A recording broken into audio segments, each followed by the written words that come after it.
Beep, beep, beep. That means it's chick time again. We got our first batch of day-old chicks for the season. We're gonna get those into the brooder.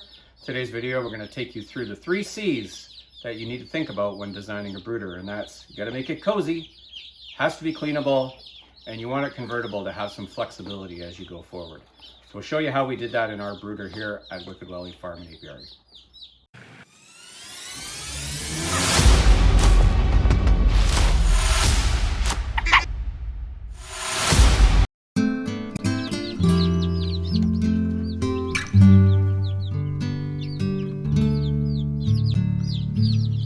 So when we first moved to the farm and we were getting our original batch of laying hen chicks and our goslings, we had the bright idea of having 2 different brooders, one in a little kiddie swimming pool and the other in a tote. And that worked okay initially. We did put the goslings in the kiddie pool and we put the other chicks in the tote, but we realized that that space was actually a little too small. It didn't work, so we created a bigger space out of cardboard and we combined all of the chicks and the goslings in one space. So that initially seemed okay. You can see the considerable size difference between the little goslings and the chicks, and this did prove to be a little bit problematic as the goslings grew, and they grew quick and they were big. And they like to run around that little space, and those little chicks kind of got in the way a little bit. So we were having a lot of problems, a lot of spilt water, a lot of collisions within the group, so we had to do something about that.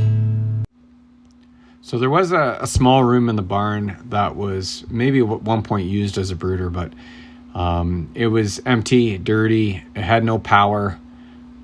Some of the wood was rotting, so I had to very quickly try to fix that up and create a brooder in the barn that was functional. Again, something that was cozy, something that you could clean, and something that we had some flexibility that could be converted size-wise and have some flexibility. So that was the space we picked. So using just a 2x4 frame, insulated with a sheet of plywood on the top, I built a floor for the coop, made sure all of the walls were secure, also ran power into the space so we had some plugs and had some lights. But when this door is closed, which it will be for most of the time, we want to make sure that there's some ventilation coming in there. So we installed this fan.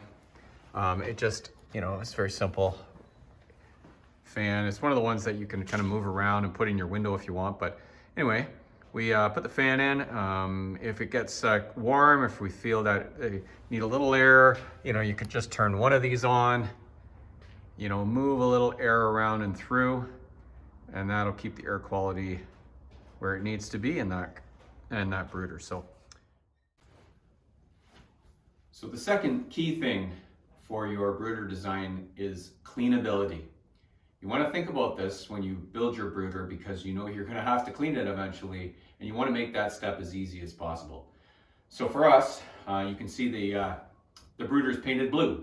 That's not just to make sure the chicks have a nice environment to live in. It's actually some paint that I used in a previous shed floor to provide a little bit of durability and weatherproofing on that. So I use that paint in here. So if I need to, I can clean this down.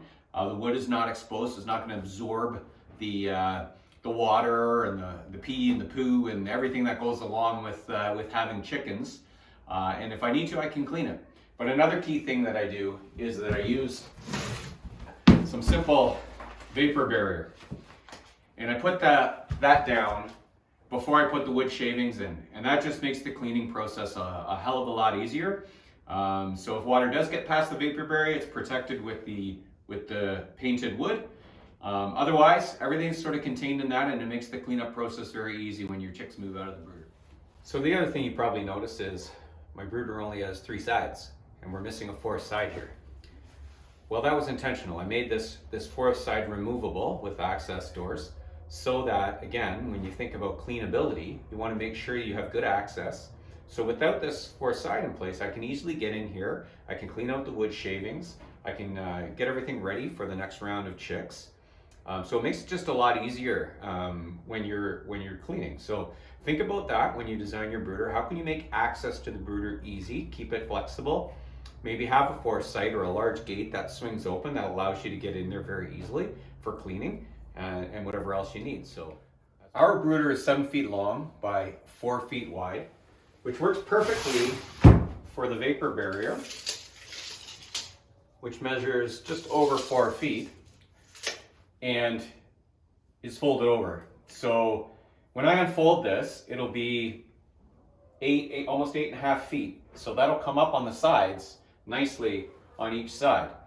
And when I cut to length here, I'll cut a little bit extra so it can come up the back and the front sides. And what that does is it kind of builds up the sides a little bit, so if anything comes up and around and a little bit high, it doesn't contact the wood, keeps the wood shavings in, and it enables us to clear that out at the end. So another thing you want to think about is having your coop convertible, having it flexible and having it accessible. What is your next step? So chicks are going to grow up, they're going to eventually transition out of your brooder, and you want to introduce them to the outside. Now, you can do that in one step. You can physically just transfer them once they're fully feathered and the temperature's suitable and put them outside in an outside area. But for me, it made sense that you want that transition to happen as easy as possible for those chicks. So you want them to acclimate to that different environment, that different weather. So what would be best if they had access both to outside as well as their cozy brooder as needed, especially at night. So what we did is we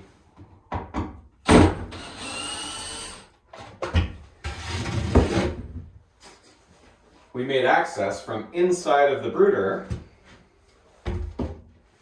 to outside.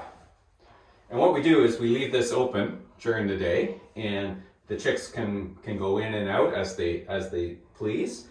Introduce them to the outside. It's a protected coop outside. But at night, we can bring them all in if we need, especially if it's going to be a really cold night. They're still young at that point.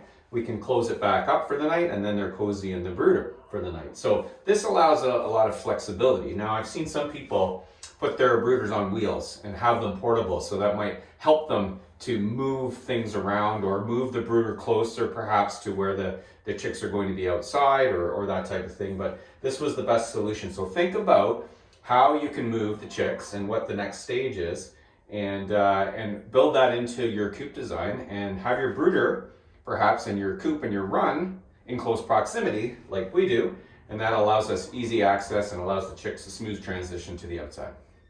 The other thing you need to think about is how you're going to hang your brooder lights, your heat lamps. So again, to keep the brooder as flexible as possible and convertible and so forth, we created just simply a 2x4 rail, slots into these slots, put some screws on the top, and that allows us just to hang the lights wherever we like along this rail. So if you have 2 lights, if you have 3 lights, if you have 1 light, whatever you need to do, it's get the rail to hang those lights on. And it's removable as needed. The other thing you want to do is, because not every time you might get the same number of chicks, so sometimes you might get 20 chicks, sometimes you might get 30 chicks, sometimes you might get 10 chicks. And each chick needs a certain amount of space. So they recommend a half a square foot per chick. So if you're getting 30 chicks like we are today, that's 15 square feet. So you need about a 3 by 5 foot area. Most times we get batches of 20 typically for our broiler chickens. So that requires a little bit smaller area, and I like to split the brooder in half.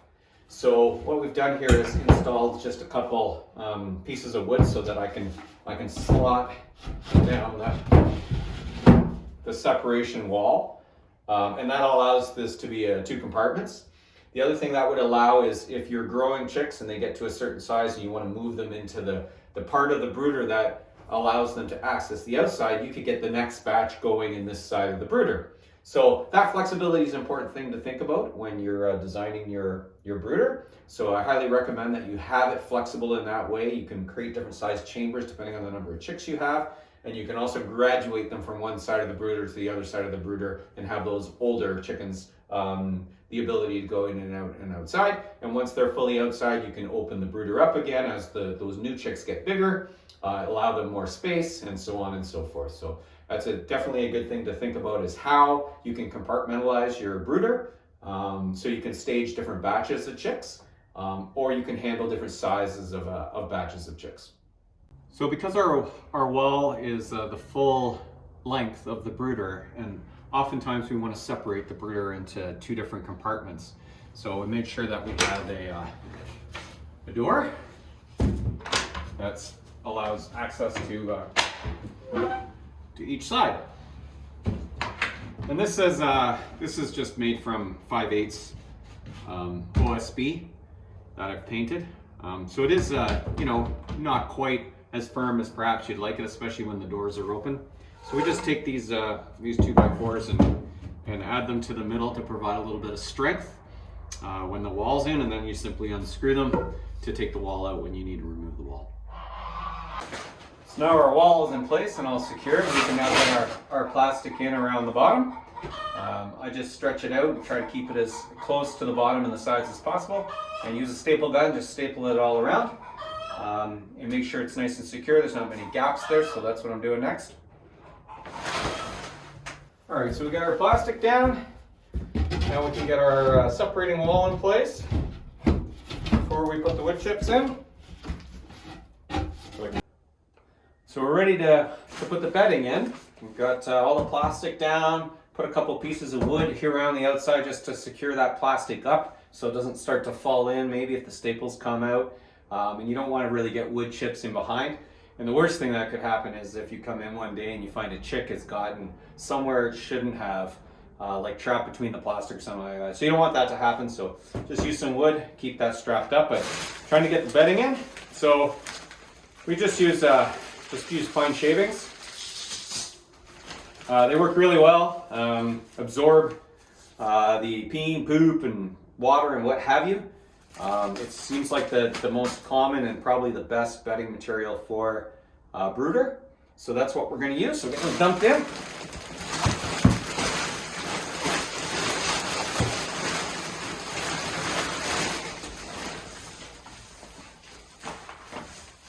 Now I find you don't really need it that deep. I mean, to start off, what's going to happen is as your chicks grow and they start to soil this bedding, you're going to be adding more all the time. You're going to be adding a little bit as you go, cover up some of that poop. During the life that the chicks are in the brooder, you're really not going to clean the brooder out. You do that at the end. Enough of a bed of wood chips and continually adding a little bit more wood chips will solve that problem. You don't have to actually clean the brooder until it's time for those chicks to head outside, and you no longer need them to have this cozy bedding in the brooder. So you want to make sure these chicks have a nice cozy environment, and so one of the things you're going to need is a heat source. So new chicks, they say, temperature should be maintained at about 95 degrees Fahrenheit. And then each week you can kind of drop that by 5 degrees. Now, what we found is really, as long as you have this heat source, the chicks will self-regulate to some degree. So if they're cold, they'll go under the heat lamp. If they're warm, they'll go out of the heat lamp. It's kind of like a self-regulation thing. So you don't really need a thermometer in the coop. You don't need to maintain it at 95 with a thermostat or anything like that. You just need to have sufficient heat close enough to where the little chicks are so that they can stay warm if they need to stay warm. So we use your sort of typical heat lamp, brooder heat lamps. This one's got a red bulb in it. And we just hang them from our rail using some wire, and we start them off somewhere around, 6-8 inches off the ground. We'll see how that works for the chicks when they come in and see what they want. So that's kind of, how we set it up.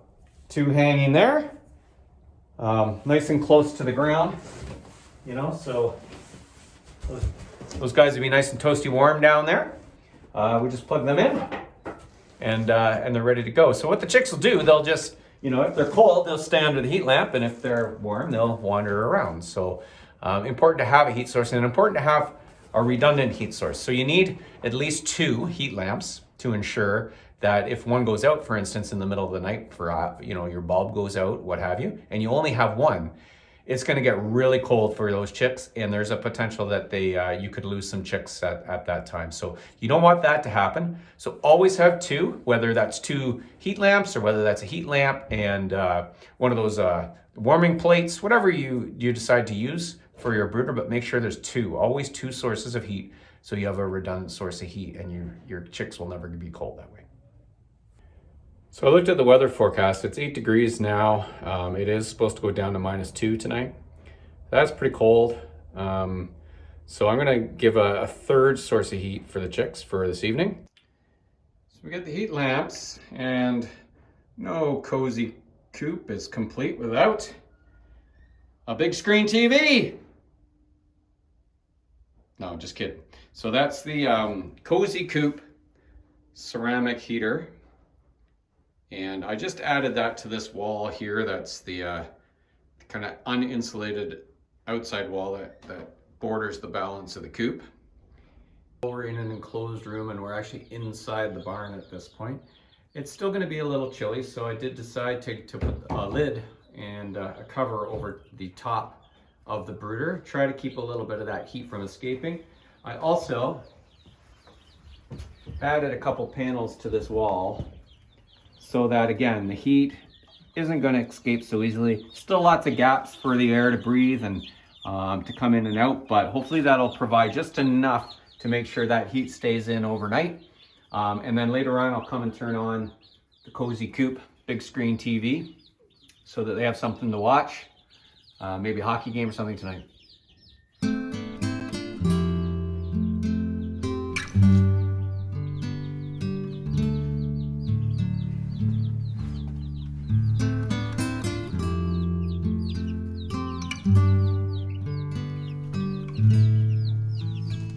Are you having a bath? What are you doing, you silly chicken?